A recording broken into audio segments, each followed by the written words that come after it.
Welcome to my YouTube channel. Today, I'll be discussing Rich Dad Poor Dad and how it can help both your personal and business finances grow.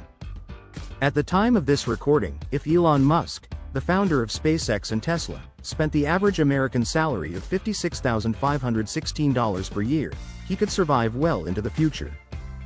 To put it in perspective, even if you saved 50% of your salary, a highly unrealistic goal, it would take 6.5 million years to save the equivalent of Elon's wealth. While not everyone can be the richest person on the planet, what about achieving $1 million? For example, if you're an average engineer earning $80,000 per year, it would take you 16 years to make $1 million, but that doesn't account for rent, food, and other living expenses. If you saved 10% of your earnings, it could take 156 years to reach that milestone, or 217 years for a teacher, and even more for others. For the wealthy, time is the true measure of wealth. If you lost your job tomorrow, how long could you survive on your savings? That's what wealth is really about. This book offers financial intelligence that can change your life, providing the knowledge often passed down by wealthy families but overlooked by the education system.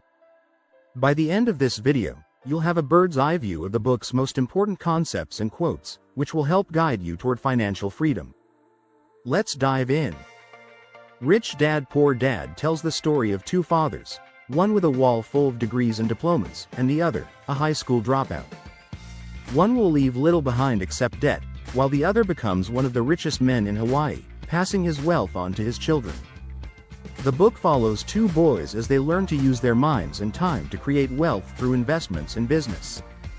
It highlights the difference between a mindset of, "I can't afford that," and, "How can I afford that?" Poor Dad, for example, would say, "I'll never be rich," and his prophecies became true. Rich Dad, even when broke, would say, "I'm a rich man," emphasizing that being broke is temporary, while being poor is eternal. One of the core lessons is that the rich don't work for money, they have money work for them. When Robert Kiyosaki, the author, was 9, he and his best friend Mike worked for Rich Dad, Mike's father, in his companies. Earning just 10 cents a week, Robert nearly quit. But it was then that Rich Dad introduced him to the concept of money. Most people work hard for little pay, falling into the trap of job security, vacations, and small pensions. However, the wealthy see this as an opportunity to learn.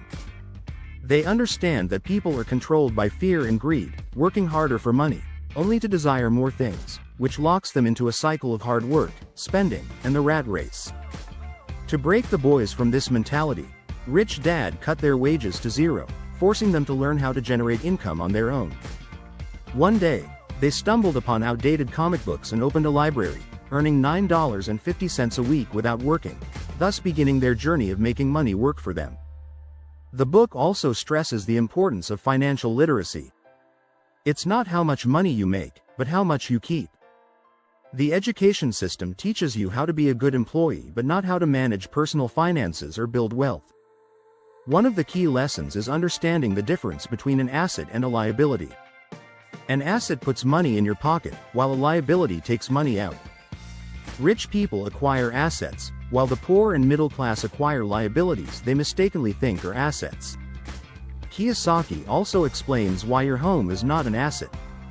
Most people spend their lives paying for homes they may never fully own, incurring mortgage payments, property taxes, and maintenance costs, while missing out on other investment opportunities. True assets, such as businesses, stocks, bonds, and income-generating real estate, are the real key to building wealth. The book concludes with a key lesson. Life is not about how much money you make, but how much you keep and for how many generations. The rich focus on building their asset columns, while others focus solely on their income statements. By keeping expenses and debts low and focusing on building assets, anyone can escape the rat race. Focus all your efforts on obtaining assets that generate a cash flow. Keep your expenses and debts to the bare minimum. And finally, which leads us to the next lesson, mind your own business. Key lesson. Life is not about how much money you make. It is about how much money you keep and for how many generations. The key to achieving this resides in having financial literacy. Understand the difference between an asset and a liability. The rich build and acquire assets. The poor and the middle class acquire liabilities that they mistakenly think are assets. Lesson 3. Mind your own business. The rich focus on their asset columns. Well, everyone else focuses on their income statements. Robert Kiyosaki's first professional job was far from glamorous. He was a photocopier salesman for Xerox. Using the wages he earned, he invested into apartments. And after just 3 years, the revenue he was generating from his investments outpaced his salary. It was then time for him to leave Xerox and look after his business full-time. So what are some real assets you can begin focusing your attention on? 1. Businesses that do not require your presence to operate. 2. Stocks.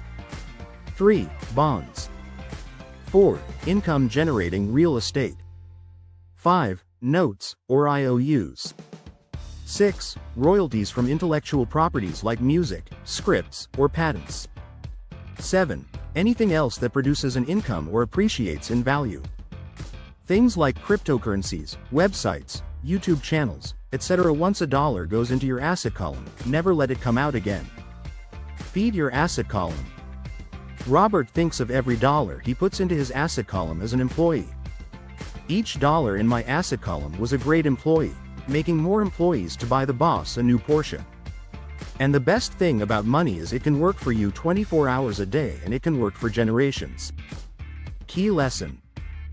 Don't confuse your profession with your business. The middle class focus on their profession and as a result they spend their entire lives building someone else's business. The rich, on the other hand, focus on building their own businesses.